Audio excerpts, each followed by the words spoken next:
My name is Germ. This is Germ Warfare, the battle of ideas. I love that intro. It's so pertinent. We are in an invisible war, as Dr. Lee Merritt said on my podcast a few weeks ago. And Rainer Filmich, would you agree that we are in a war? I think yes. There's no doubt about that. In fact, it's just, you're right, it's an invisible war, but we can all see it and feel it. I just want to ask you quickly, before we get into our icebreaker, is it Filmich or is it Filmich? Because here in South Africa, we've got a little bit of German and Dutch origin, so we like the ich. Yeah, well, it's the softer ich. It's für mich. But since I spent so much time in Japan and in the United States, nobody was able to pronounce it that way, so it's Filmich. Yeah, and the Americans also struggle with the ich, but so they just go with the ich. Okay, so we'll for the sake of our audience, we'll say Rainer Filmich. Yeah, that's simpler. Okay, it serves its purpose. I hope you don't mind. I have a scotch because at this time of history, I think a scotch is very needed. That's a really good idea. I'm going to do the same. You know, some of the viewers of our sessions have sent me a bottle. I once said, I definitely need a glass of whiskey. 2 days later, I got a bottle of scotch from one of our viewers. All right. So to my South African audience, I need a bottle of scotch or Jack Daniels. I'll go with the bourbon any day. So it's been a few months, Rainer, since you were on my podcast. You are without a doubt one of the most demanded guests to come back. You've got something of a cult following here in South Africa. And I think you've got a cult following around the world because you're fighting a battle, Rainer, that is very big. It's not just myself. It's yes. We're fighting on two fronts. One is strictly the legal level, which is what but others, dozens of other attorneys worldwide are doing. We're suing because we want as many courts of law as possible to tell us precisely why the PCR test doesn't do what Dr. Drosten, or he isn't even a doctor, he's a fake. Professor Drosten, he's not even a real professor. What he told the world through the WHO, it's a false statement of fact.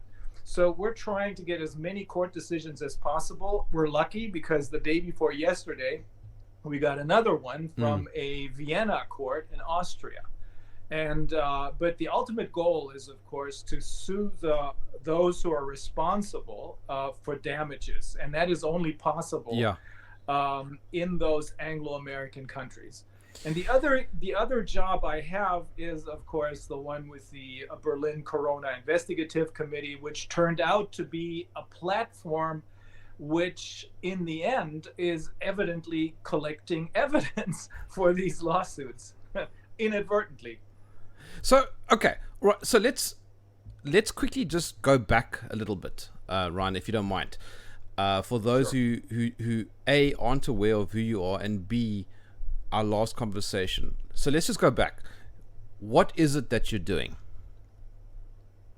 I have two jobs. My real job, my daytime job, so to speak, is I'm a lawyer, and I've been a trial lawyer for 26 years now. My firm and I, with some of the people working for me for 20 years now, we have been representing consumers and small and medium-sized businesses against fraudulent corporations, both here in Germany and, as I'm also admitted to the bar, in California. I've done a little bit of work. I don't have a lot of courtroom experience, but I've done a little bit of work in the United States as well. And because of this experience, in particular with Deutsche Bank, which is one of the most criminal organizations in this world, I wasn't completely surprised at what was unfolding before our eyes in the context of Corona, except this time it's not just one fraudulent corporation, but it's dozens and dozens of fraudulent corporations, plus the politicians whom they managed to get under their control. So this is my other job, the Corona Investigative Committee in Berlin, which my friend and colleague Viviane Fischer and two other attorneys founded on July 10th of last year. Now, I mean, this this battle against the WHO and the derivatives, I mean, this isn't even about money anymore. Even if it were, it wouldn't matter, because this is about something so much more important. I mean, I saw an article the other day that said this is going to be as big, or if not slightly smaller, than the Nuremberg trial. I mean, this is very, very big, Rainer. Yes, there cannot be any doubt whatsoever, at least not for me, after having interviewed so many experts from all different fields of science, doctors, virologists, epidemiologists, economists, lawyers, psychologists, psychiatrists. Just today, we interviewed, I think, 4 highly renowned psychologists. There cannot be any doubt whatsoever that what has been happening here for a year now is, when I first said this, some people kind of rolled their eyes and said, hey, nobody's going to ever agree with you. But this is the worst, these are the worst crimes against humanity ever committed. This is worse than what happened in World War II and, of course, in World War I. What's even worse is that so many people are participating in this, the same type of people who participated some 80 years ago in what was then going to be World War II. I'm not just saying this, I'm quoting this from Vera Sharaf, who is a Holocaust survivor. We interviewed her a couple of weeks ago, and she said, this is so incredible. I would never, she was a child then, she was in Auschwitz. And she said, this is so incredible. I would never have believed that I'm once again going to have to fight the very same people whom I fought 80 years ago or 75 years ago. And who are those people? Those are, well, back then it was the Nazis, of course, but mainly the ones who were instrumental in helping the Nazis with their terrible goals were the medical doctors. Just like today, not all of them, of course, but I'd say 80 or 90% of the doctors, not just here in Germany, but in most other countries as well. I'm not talking about every country, because there's a distinct difference between those countries that are under the influence of the West, where this is really, this whole game plan is really being rolled out. So much pressure is being applied on the governments, or maybe they don't even have to apply any pressure on the governments anymore. But it's different in India and Africa, in other countries, where in many instances they have the very same rules, like mask mandates, but people don't care. So it is not, the plan doesn't quite seem to be working the way that they figured it would be working. You can see it from all these mistakes that are happening now. But I mean, Rainer, come on. We all know that it's about a virus.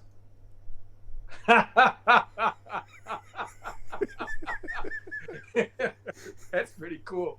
Yeah, right. No, we all know now. I mean, we should know. Those 10 or 20% of us who still have a brain to use and to think with, this has never been about the virus. This has never been about health. This has always been about taking everything away from us so that we would be dependent on them, plus population reduction, plus gaining complete control over those who are left. That is, I wouldn't have said this a year ago. A year ago, if you had asked me, or if somebody had told me this, I would have said, hey, you definitely need to see a doctor. But no, this is what all the evidence, all of the people who we interviewed on the Corona Committee, what this points to. This conclusion is inevitable. Jennifer in the comments says, I work for the NHS. I'm ashamed of my fellow staff. They don't ask questions. That's very, very smart. You know what? One of the psychologists who we talked to, he's one of the most impressive people whom I've ever talked to. His name is, he's now a professor emeritus, Lind is his name. And he says, in order for a democracy to work, you need people with moral competence. Moral competence, in turn, requires two things. One, the ability to ask questions as opposed to simply blindly following orders. And two, the ability to discuss different opinions rather than killing the person who has a different opinion than yourself. Those are the two most important elements for a functioning democracy, and it's called moral competence. And he says probably only 20% of the people on this planet have this kind of moral competence. I don't quite agree with that, because I think that this is probably true for the so-called civilized countries, but in many of the not so civilized countries, I think the percentage of people with a moral competence is much higher. Let's get slightly more technical, but not too technical, because we don't want to scare away people like me who are not legally minded, but are on your side. Okay, so what is this case about? I know that it's a tort case, which is essentially a civil case, and it's going to be, I suspect, from what I understand, the largest in the world, actually ever, or second largest, something to that effect. Well, you know, the thing is that this, when we talk about a class action lawsuit, it's not just one. Thus far, one has been filed in Canada. Another one is on its way to be filed, and we're planning to file a couple of more.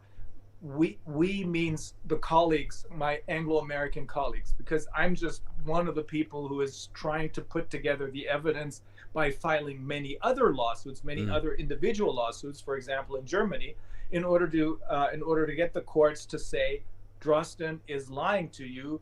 The Drosten PCR test and all the others which used his test as a blueprint. Let's stop there. Sorry. Before you go on, let's just quickly deal with that, because a lot of people don't know what the Drosten paper is. Now, I know what it is, but a lot of people don't. It's that paper that the WHO approved within 48 hours at the beginning of 2020, recommending PCR globally. Am I right? That's pretty much correct. What happened at the beginning of 2020, actually, he claims that he did his work on New Year's Eve. Maybe it was on December the 31st. I don't know. What happened is, while everyone, including Drosten is a professor, Dr. Drosten of Charité University, which is one of the most important university hospitals in Germany, in Berlin. At the beginning of January, all the way up through the middle of March, he and others were telling the general population that there's nothing to worry about. This is going to be like the flu. Most people won't even have any symptoms. Don't worry. However, at the very same time he was saying this, he was working hard on this PCR test, on his PCR test version. Because the original PCR test was, of course, invented by a really smart person, as opposed to Drosten, a guy by the name of Kary Mullis, an American who won a Nobel Prize for this. And he kept telling the world that his PCR test is great because it does an incredible trick. It makes things visible that are not visible to the human eye by amplifying it. Yeah, you take this stuff on the swab, which you can't see, put it into a machine, and then it's amplified 2, 4, 8, 16, 32, etc., etc. And everybody seems to agree right now, so that's a bit of progress, that at an amplification, at a cutoff threshold of 24, that's the limit. After this, it doesn't make any sense at all. His test was set at 45, And Dr. Mike Yeadon, whom we interviewed, a former vice president of Pfizer, he said anything, if you go to 35 cycles, you end up with at least 97% false positives. We're talking about 45. But this doesn't even take into account that the test cannot tell you anything about infections, no matter what cutoff rate you use, because of this.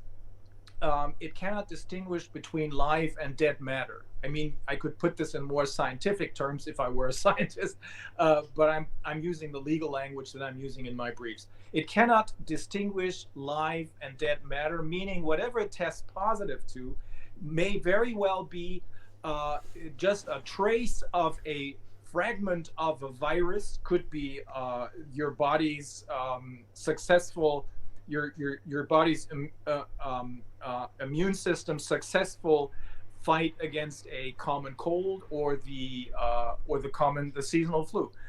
But it cannot tell you whether whatever it has found has entered the cells and is replicating there, because that is the only way for you to become contagious. Yeah. Another important piece of information is, so it's totally incapable of telling you anything about infections. Another important piece of information is, this test, of course, was recommended by his friends at the WHO to the entire world to be the new gold standard for detecting infections. Yeah. The second lie that was important for this whole thing to go down is also his invention. He claimed that there are asymptomatic infections, meaning people who show no symptoms whatsoever, which is normally you're healthy, they can be infectious. That was important for him to make everyone in the entire world afraid of everyone, no matter how healthy they looked. It's ridiculous. And it is totally ridiculous. It makes no sense, because what are you going to do if you don't have any symptoms? Are you really going to go see a doctor just because of what this idiot Drosten says? What are you going to do? You're going to go see a doctor. I have something. I don't know what it is, but can you help me? Please tell me what I'm suffering from. The first question the doctor is going to ask you is, what symptoms do you have? Right. None.